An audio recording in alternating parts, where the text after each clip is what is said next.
Ya, kita menyediakan semua sarana yang kami anggap cukup untuk mendukung kelanjutan kehidupan di sekitar ini.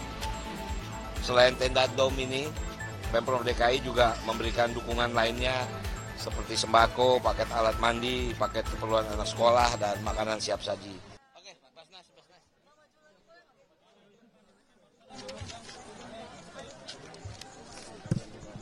Oke ya. Oke, yuk. Assalamualaikum warahmatullahi wabarakatuh. Innalillahi wa inna ilaihi raji'un. Saya mewakili pemerintah Provinsi DKI Jakarta mengucapkan turut berduka cita atas kejadian kebakaran yang menimpa hampir 10 keluarga-keluarga di daerah Jalan Kutilang ini, Kelurahan Bukit Duri.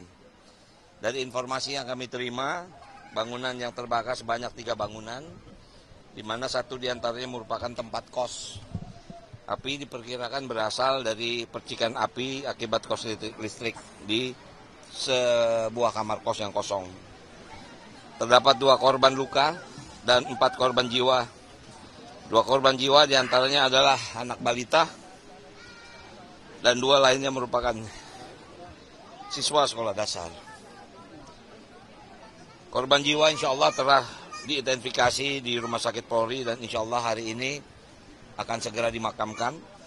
Sebagian ada di Menteng Pulo, sebagian ada permintaan keluarga yang akan dimakamkan di daerah Bogor. Korban selamat sebanyak 25 orang dan saat ini diungsikan di tenda di belakang ini. Ya, kita menyediakan semua sarana yang kami anggap cukup untuk mendukung kelanjutan kehidupan di sekitar ini. Selain tenda dom ini, Pemprov DKI juga memberikan dukungan lainnya seperti sembako, paket alat mandi, paket keperluan anak sekolah, dan makanan siap saji. Selanjutnya, sejalan dengan program Quick Win, kami juga akan mengoptimalkan gerakan kepemilikan APAR di setiap RT dan warga di Jakarta, serta monitoring berkala instasi listrik di kontrakan, rumah kos, dan tempat usaha. Karena pada dasarnya hampir 90% kebakaran yang terjadi di Jakarta ini diakibatkan dari korsleting listrik. Dan hampir rata-rata karena kelalaian kita. Yaitu banyak listrik itu stop kontak digunakan untuk mencas sekian banyak barang dan lupa mencabutnya. Itu mengakibatkan terjadi kepanasan dan terjadi gesekan. Jadi mudah-mudahan dari berbagai kejadian kebakaran di Jakarta, marilah kita belajar apa yang bisa kita lakukan agar kita bisa meminimalisir kebakaran yang terjadi. Jadi sekali lagi Pak Gub mengirimkan salam. Insya Allah beliau hari ini kembali ke Jakarta setelah hampir 1 minggu di New York. Dan insya Allah mungkin minggu depan beliau sudah bisa aktif bekerja lagi. Mungkin itu yang bisa saya. Kalau ada pertanyaan silakan. Ya.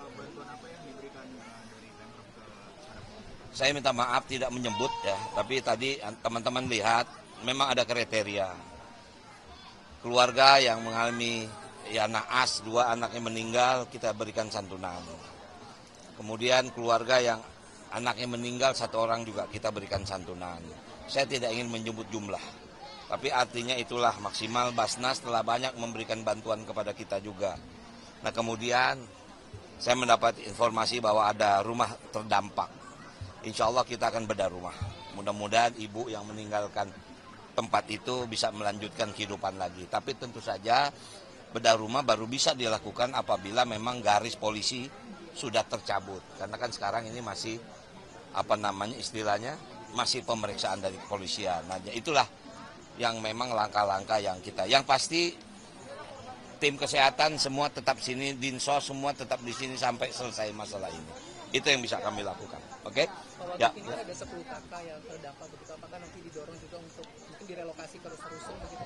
Salah satu kalau memang ada keinginan mereka, kita siapkan sebetulnya. Maaf, mungkin daerah sini dekat Manggarai.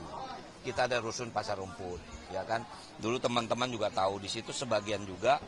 Mungkin di satu tower ada hampir 100 kakak yang juga akibat korban kebakaran. Mereka tinggal di rusun. Tapi itu kan kita nggak bisa maksa. Harus datang dari keinginan masyarakat itu sendiri. Tapi artinya kita menyiapkan beberapa rusun untuk mengantisipasi hal-hal seperti ini. Ya, jadi artinya keinginan. Sebetulnya kalau kita lihat, saya minta maaf lah. Saya mungkin agak nostalgia. Daerah ini saya apal sekali. Saya dulu SMA tinggal daerah sini, nggak jauh. Saya tinggal di Tebet Timur. Kemudian teman saya ada tinggal di sini. Saya pernah tinggal lama di rumah dia. Saya tahu sekali daerah Bukit Duri ini. Jadi ini ya wilayah mainan saya lah. Dulu terkenal daerah sini tukang asinan. Jadi saya nggak tahu mungkin masih ada apa kagak. Saya nggak tahu. Tapi artinya saya sangat tahu lah wilayah ini. Ya, oke. Gimana? Ya kembali lagi tadi saya katakan ini lebih dibanyakan, tapi saya nggak ingin mengklaim ya. Artinya lebih kebanyakan karena kelalaian kita sendiri. 90% kebakaran di Jakarta diakibatkan korsleting listrik. Kita lihatlah karakter bangunan di sini. Kemudian kita lihat cabling saja seperti ini. Makanya nggak bisa saya katakan selain memang kita punya program memberikan APAR di setiap RT RW, tapi juga harus dari kesadaran masyarakat itu sendiri. Minimal kalau kelar misal masak nasi atau apa ngecas HP dicabut lah supaya nggak terlalu lama dia lama-lama akan panas juga itu ya. Kemudian karakter rumah banyakkan kayu segala itu realita yang terjadi di Jakarta kebakaran akibat itu. Nah itulah makanya minimal kita memberikan APAR kepada masyarakat. Tapi sebetulnya masyarakat juga harus lebih aktif untuk mempertahankan rumahnya masing-masing. Mungkin itu. Oke, makasih ya. Di sepanjang Jalan Gatot Subroto itu kan banyak sekali galian, itu kapan sih Bang selesainya? Galian apa?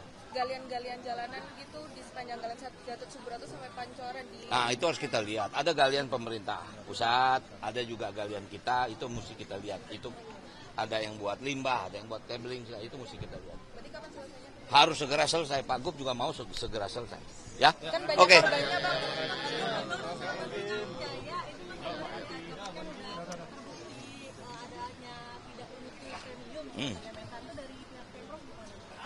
Dievaluasi saja kalau ada kesalahan tindak saja. Ya. Oke.